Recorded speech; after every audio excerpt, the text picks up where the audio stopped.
अपने देश का हर 12वां आईएएस बिहार से है और यहाँ तक कि भारत के हर राज्य के हर ज़िले से कम एक तो बिहारी ज़रूर है जो कि एक हाई पोस्ट पे हो।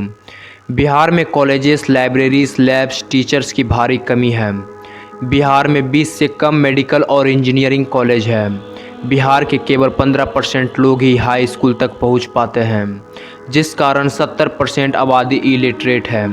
राजनीति में होने वाले बार बार हड़तालों के कारण लगभग साल भर मुश्किल से ही कोई पढ़ाई हो पाती है। तो ऐसे में बिहार पूरे देश को इतने सारे आईएएस कैसे दे पा रहा है? जवाब जानने के लिए वीडियो को लास्ट तक देखें।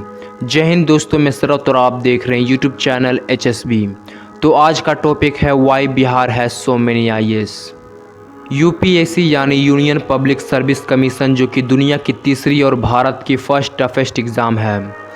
और ऐसे एग्ज़ाम्स को उस राज्य के स्टूडेंट क्रैक करते हैं जिस राज्य में लिटरेसी रेट काफ़ी कम है। ऐसा ये कैसे कर पाते हैं और क्या रीज़न है जो कि बिहार से इतने सारे आईएएस ऑफिसर्स हैं? तो चलिए दोस्तों जानते हैं reasons. Reason number 1, Bihar's unstable political system. Bihar के अनस्टेबल पॉलिटिकल सिस्टम की बात करें तो बिहार में पिछले 70 सालों में 23 बार मुख्यमंत्री बदले जा चुके हैं और इन 6 के अलावा किसी ने भी अपना टर्म यानी कार्यकाल को पूरा नहीं किया। यहाँ की सीएम्स का एवरेज टर्म 1.5 साल है। एग्जाम्पल के लिए करंट सीएम नीतीश कुमार को ही देखा जाए तो कैसे उन्होंने 2014 में बीजेपी छोड़कर जेडीयू को ज्वाइन किया और फिर कुछ सालों के बाद बीजेपी ज्वाइन कर लिया और फिर पिछले साल उन्होंने बीजेपी को भी छोड़ दिया।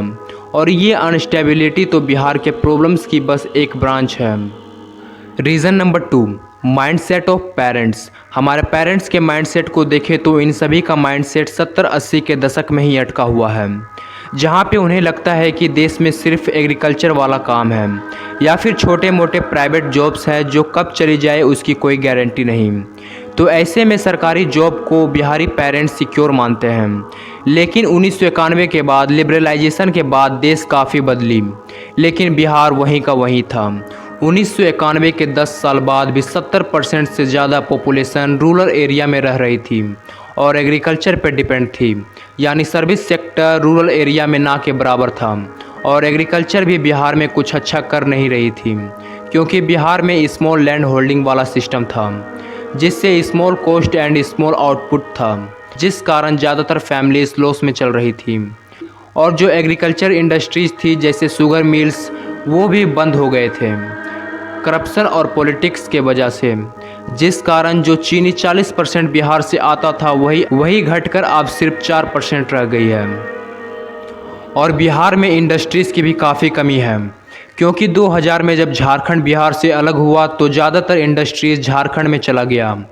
इंडस्ट्रियल सेक्टर जो झारखंड के अलग होने से पहले 24% कंट्रीब्यूट कर रही थी, वहीं झारखंड के अलग होने के बाद सिर्फ 4% कर रही है।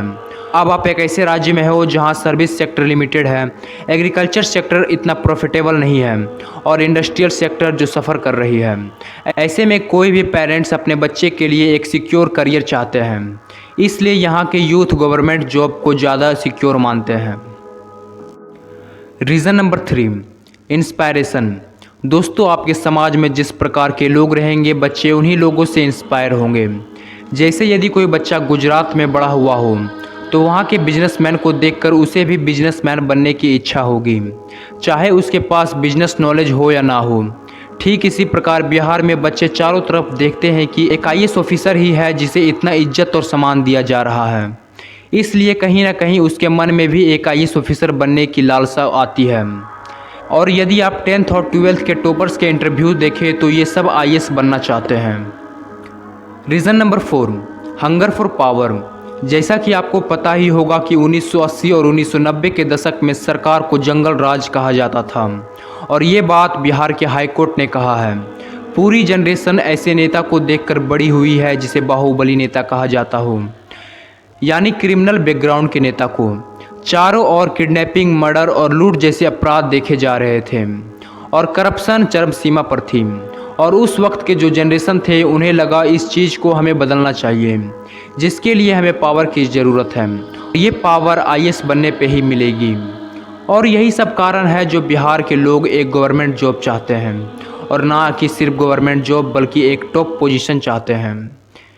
बिहार से इतने आईएएस निकलने के बावजूद भी बिहार की अपनी कंडीशन सही नहीं है और बिहार इतने आईएएस ऑफिसर देता है लेकिन सबकी पोस्टिंग हमेशा आउट बिहार ही रहती है, क्योंकि इनके अपने ही राज्य में आईएएस की कमी है। आप बिहार के पॉलिटिक्स के बारे में क्या सोचते हैं, अपनी राय कमेंट बॉक्स में ज़रूर बताएं। आज के लिए बस इतना ही दोस्तों। यदि आपने अभी तक मेरे यूट्यूब चैनल HSB को सब्सक्राइब नहीं किया तो सब्सक्राइब कर दें और वीडियो को ज़्यादा से ज़्यादा शेयर करें। जय हिंद, जय भारत।